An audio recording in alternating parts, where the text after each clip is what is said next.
Hola la communauté, comment allez-vous? Aujourd'hui, on va parler de la métaphore du glaçon. Oui, vous avez bien entendu. Je sais que comme ça donne pas forcément envie, mais derrière ce glaçon se cache l'une des métaphores préférées de James Clear, l'auteur du best-seller Atomic Habits, dont on parlera dans une prochaine vidéo. Mais avant de rentrer dans le vif du sujet, commençons par une boisson qui me donne bien envie. Cette boisson, c'est Mate Brio. Non, c'est pas du tout ça. On sent que je l'ai vachement étudié. Brio, yerba mate, ok. Je consomme pas trop de maté, je consomme beaucoup de thé, tisane et tout. Ça m'arrivait de consommer aussi du maté, mais jamais version fraîche et version energy drink natural. Plus jamais je fais ça, mais c'est pas grave. Infusion yerba mate and black tea, sugar, lemon juice, yerba mate, ok. Eh bien écoutez, ok. J'ai toujours peur que ça m'explose à la figure, mais ça va bien se passer. Ok, quelle couleur ça a déjà? C'est ça la question. Ouais, rien d'original, mais ça me va très bien, que ce soit pas original, que ce soit pas vert. Oula, ça sent vachement le thé en fait, tout simplement. Ok. Je vous montre la couleur à vous, je sais pas si vous la voyez bien.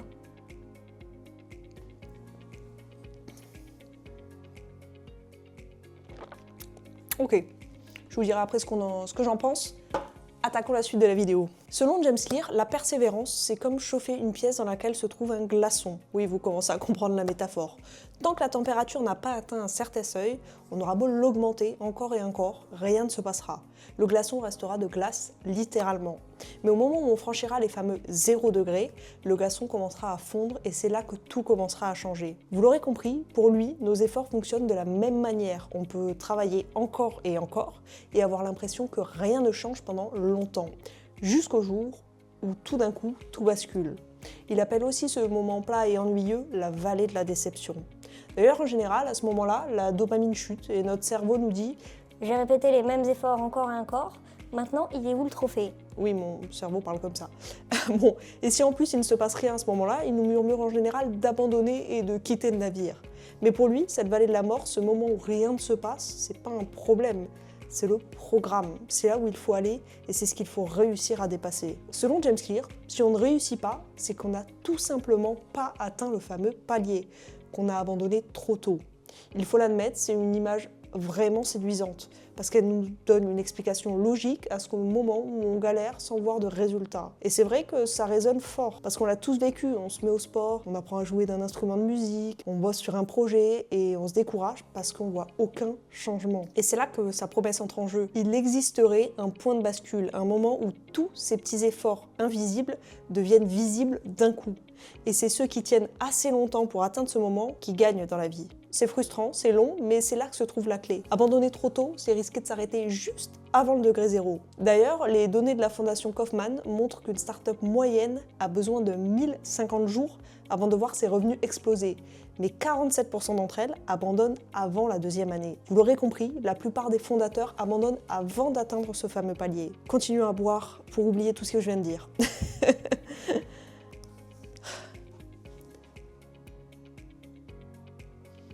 Ne buvons pas plus.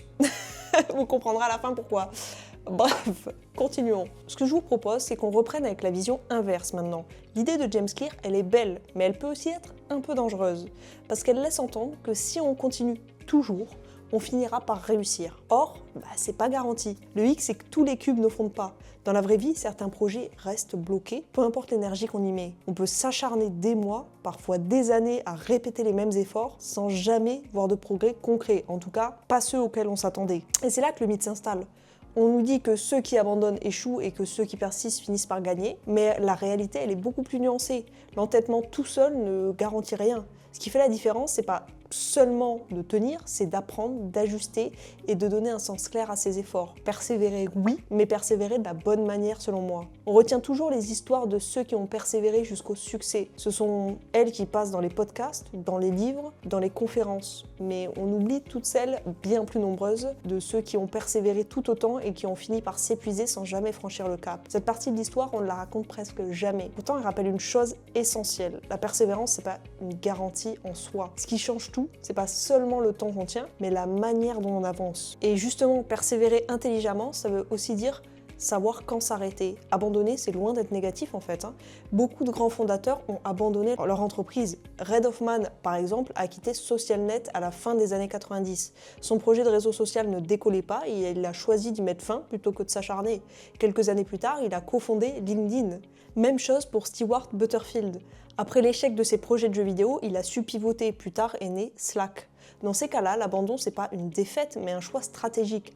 Arrêter ce qui ne mène nulle part pour libérer de l'espace à ce qui peut vraiment grandir. C'est d'ailleurs pour ça que définir des critères d'arrêt avant le lancement, les indicateurs prédéfinis qui, s'ils ne sont pas atteints, déclenchent l'arrêt, est une idée intéressante. Donc, est-ce que toutes les grandes choses naissent de petits débuts? J'ai envie de vous dire oui, mais certaines petites choses restent petites. Et valider l'échelle avant de commencer et de les idéaliser, c'est plutôt une bonne chose. Est-ce que les gagnants n'abandonnent jamais? Non, les gagnants abandonnent les mauvaises choses plus vite que quiconque, je dirais. Conclusion déjà, boisson. Cette conclusion, je vais pas vous le cacher, elle va être terrible. Je suis pas fan, voilà, j'ose même pas vous regarder dans les yeux pour le dire. C'est terrible. Non, je suis pas fan. J'avoue tout. J'ose même pas. Il faut que j'en reboive, ça va. Franchement, c'est pas horrible. Je la consommerai pas au quotidien et même par plaisir, genre un jour, je suis pas du tout là-dedans, quoi. C'est pas horrible, mais on sent beaucoup... En fait, c'est assez bizarre, c'est genre beaucoup de sucre avec un petit arrière-goût de thé, mais vraiment éloigné, et un thé un peu amer. Enfin, c'est un peu bizarre comme boisson, j'avoue. En fait, je suis pas habituée à ce type de boisson. Donc c'est possiblement pour ça que ça me surprend un peu au goût. Donc est-ce qu'en buvant régulièrement, je m'y habituerai? I don't know. Oui, je suis bilingue en fait. Voilà ce que j'ai envie de vous dire. Non, bref, donc la conclusion, c'est que je suis pas fan. Donc je mettrai pour moi, mes goûts perso, un 4. Est-ce que je suis dure? Non, je pense pas. Je pense que c'est bon. Ouais, je mettrai un bon 4. Oh, j'ai dit un bon 4. Un 4 tout court. Bref, reprenons. Voilà, je dois vous avouer que cette idée, en vrai, je l'ai toujours eu en moi. Pour moi, ne pas abandonner, c'est pas juste une stratégie, c'est presque une philosophie de vie. Peu importe le domaine, études, santé, sport, projet, j'ai toujours cru qu'il y a une force énorme dans le simple fait de continuer. Pas parce que c'est une garantie de réussite, mais parce que c'est la seule manière de garder la porte ouverte. On peut ajuster, changer de méthode, revoir ses objectifs, mais tant qu'on reste debout et qu'on avance, on se donne quand même une chance réelle d'y arriver. Donc j'aime cette idée et je vous avoue qu'elle rythme ma vie. Je me suis même fait un tatouage, c'est pour vous dire.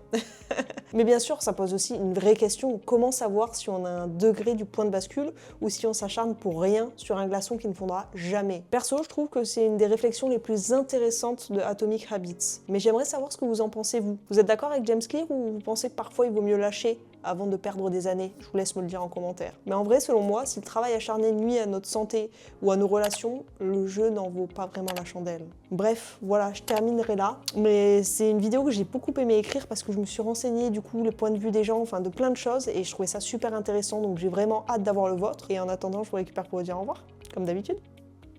Et bien écoutez, on se fait des gros bisous et on se dit à vendredi prochain. Gros bisous.